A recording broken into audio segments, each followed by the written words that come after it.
आज हम लोग FA2 के तैयारी के अंतर्गत क्वेश्चन नंबर फर्स्ट सॉल्व करेंगे। क्वेश्चन नंबर फर्स्ट क्या है देखिए, 50 से 70 तक की सम संख्याओं का समानांतर माध्य होगा बोल रहा है। यहां पर देखिए हमको चार विकल्प दिए गए हैं, 1 2 3 और 4। जो सही विकल्प है उसका हमको चुनाव करना है। ठीक, ये चारों में से कोई एक सही है। तो सबसे पहले हम क्या करेंगे, प्रश्न को पढ़ेंगे, उसके बाद इसको सॉल्व करेंगे। ठीक, तो प्रश्न हमारा क्या है देखिए, 50 से 70 तक की सम संख्याओं का समानांतर माध्य। तो सबसे पहले 50 से 70 तक की सम संख्या को लिखिए।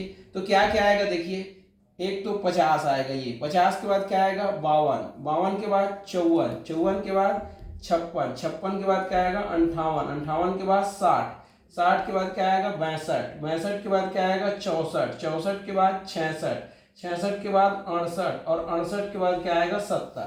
तो ये देखिए 50 से 70 तक जो संख्या है उसके बीच में जितनी भी सम संख्याएं हैं उसको हमने क्या कर लिया, लिख लिया। अब हमारा प्रश्न क्या बोल रहा है, 50 से 70 तक की सम संख्याओं का समानांतर माध्य होगा।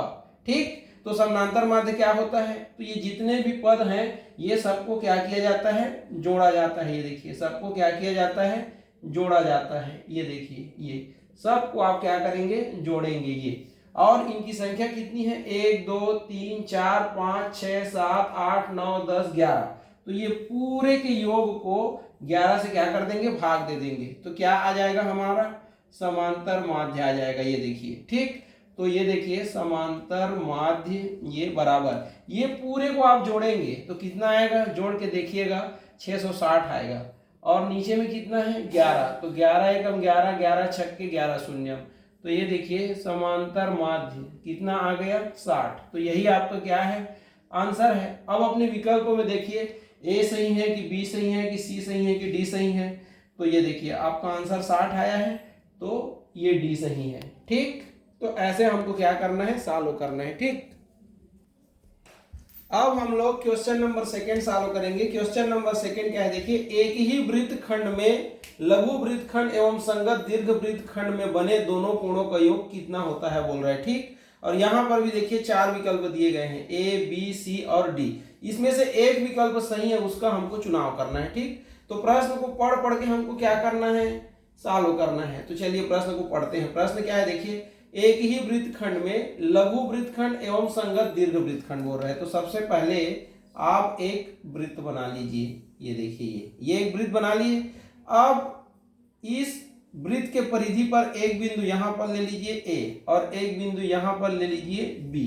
ये ठीक, तो आपका जो वृत्त है या पूरा जो वृत्तखंड है वो दो भाग में बढ़ गया। देखिए ये ए बी, ये लघु वृत्तखंड है, और ये वाला देखिए बड़ा दिखाई दे रहा है बी ए, ये दीर्घ वृत्तखंड है। ठीक, अब आपका प्रश्न क्या बोल रहा है देखिए, एक ही वृत्तखंड में लघु वृत्तखंड, तो लघु वृत्तखंड ये है, तो इस पर बना कोण कैसे होगा, तो यहां पर एक बिंदु लेना पड़ेगा ये, और इसको इससे मिलाना पड़ेगा। ये देखिए, और इसको इससे मिलाना पड़ेगा। ये देखिए ये, तो यहां पर एक कोण बन रहा है, तो ये कोण क्या कहलाएगा, लघु वृत्तखंड का कोण कहलाएगा। ठीक, अब आपको दीर्घ वृत्तखंड में कोण बनाना है, तो ये दीर्घ वृत्तखंड क्या है बी ए, तो यहां पर एक बिंदु ले रहे हैं, मान लीजिए ए बी सी के बाद ये डी ले लीजिए। ये अब क्या करना है, ये ए बिंदु को इससे मिला दीजिए और बी बिंदु को इससे मिला दीजिए। ये देखिए ये, तो यहां पर एक कोण बन गया। तो ये कौन सा कोण है, तो ये दीर्घ वृत्तखंड में बना कोण है।